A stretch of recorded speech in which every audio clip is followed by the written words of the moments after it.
Beneath the quiet waves, a creature drifts upright like a dream in slow motion. He's the ocean's smallest stallion, a seahorse.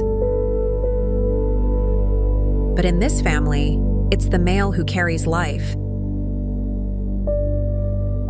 Inside this tiny pouch, up to 2,000 young grow, protected, nourished, alive.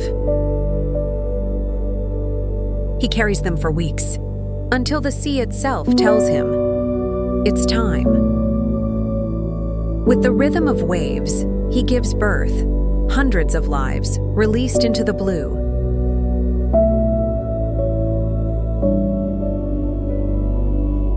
A storm of beginnings, fragile as air bubbles.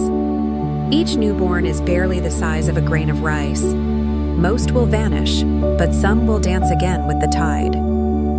The ocean writes strange stories of fathers who give life and creatures shaped by patience, not power. In the stillness of the sea, he drifts, a gentle father, carrying the ocean's oldest secret.